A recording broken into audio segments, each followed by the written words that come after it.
A cheerful blog post about company momentum goes live, and the investors respond by aggressively selling off their shares.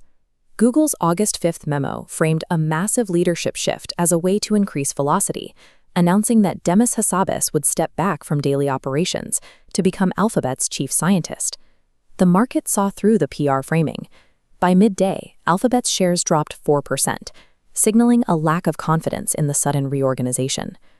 This reaction wasn't triggered by a single retirement, but by the mid-crisis reconstruction of Google's entire AI leadership at the exact moment its competitors are shipping.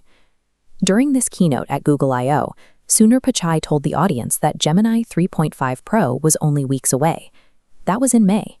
June and July passed without a release. The model is now 78 days late, and reportedly missing its internal benchmarks for coding, the skill that currently defines the AI frontier. Internal frustration over these delays is mounting. As the gap between Google and its rivals widens, senior engineers have begun moving to competitors like OpenAI. In 1 week, Google lost 4 senior researchers, including Nobel laureate John Jumper. When a company loses the authors of its foundational papers and its most celebrated scientists, it signals a shift in where the field's elite talent believes the future is being built. A single delay is a schedule slip. 4 consecutive misses and a run of high-level departures suggest the current system is struggling to produce the results it promises. Google is attempting to solve this productivity problem by moving its center of gravity. They are shifting the development of Gemini from a research lab in London to a product division in California. The quietest change in the memo is also the most significant.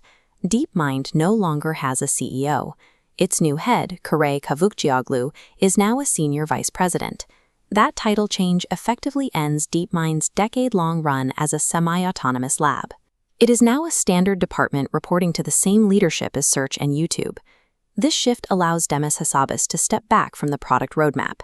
He is now focused on pure research and the strategic pursuit of artificial general intelligence.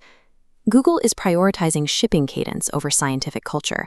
They are now reorganizing to turn a creative research environment into a rigid factory designed for product delivery. The departure of Jeff Dean and Sanjay Ghemawat removes the architects who built the core systems Google Search has relied on for 20 years. They left to build Discovery Loop, a company centered on this, a system that autonomously runs its own experiments to improve its own algorithms without human intervention. This type of high-variance research requires infrastructure that Google's current platform cannot provide.